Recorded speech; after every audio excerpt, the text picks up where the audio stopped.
campaigning in South Carolina over the weekend, Donald Trump got down to business.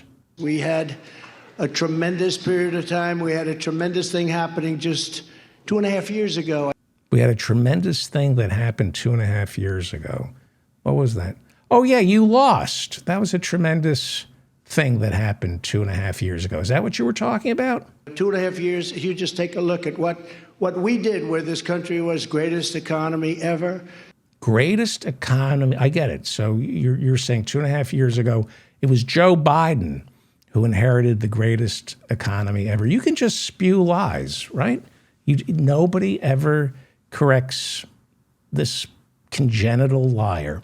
This is from the Washington Post. Now, you like to say that you had the greatest economy ever.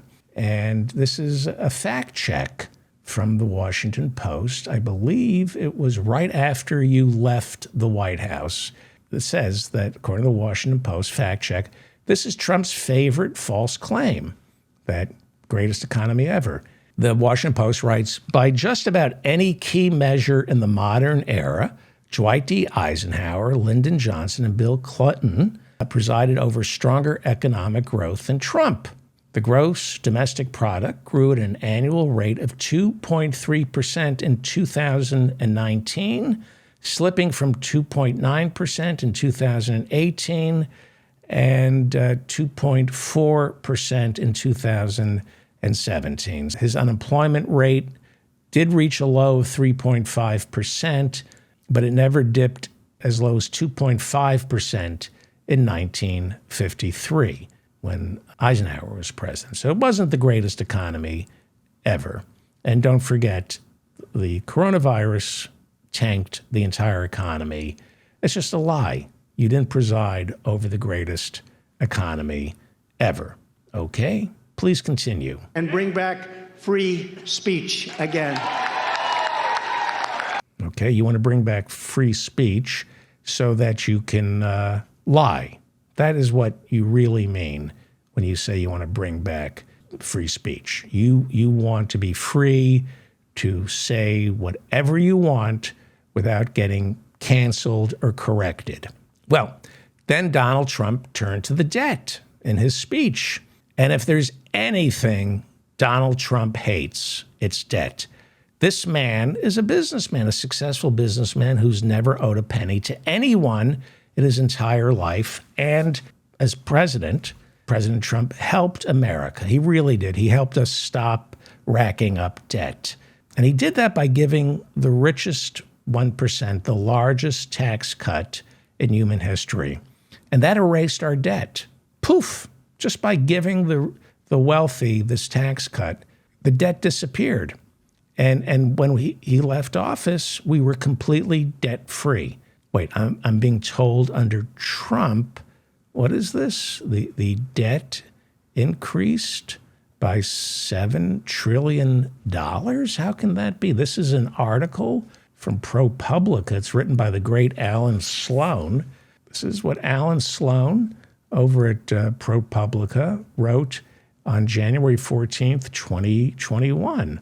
He writes, the growth in the annual deficit under Trump ranks as the third biggest increase relative to the size of the economy of any U.S. presidential administration. Now, he's third in terms of raising the deficit. He's right behind Abraham Lincoln, Republican, and George W. Bush, Republican. So Trump, his administration had the third biggest increase in the deficit, annual deficit, relative to the size of the economy.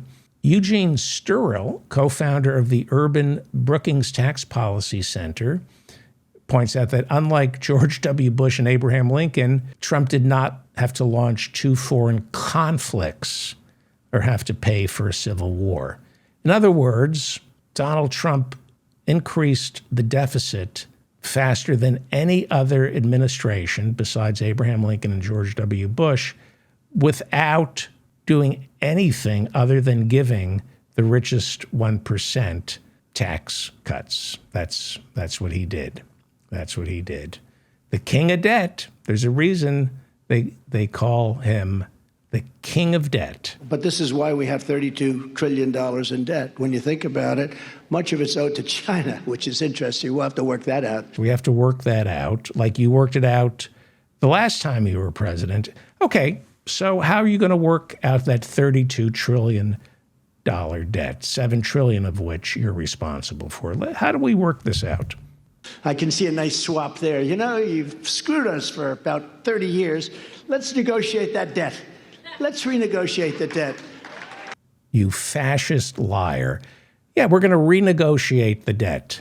So when you're president again, you're going to renegotiate the U.S. debt the same way you renegotiated all the debt that you've owed by declaring bankruptcy 6 times. The man, this liar, before he became president, declared bankruptcy 6 times. I love this. Now, this is from PolitiFact. I think they're with the Poynter Institute. And this is back from 2016. They do fact checking. And this is back in 2016. And Hillary Clinton, remember her? She was running for president. She, on the stump, accused Trump of going bankrupt 4 times. And people got upset.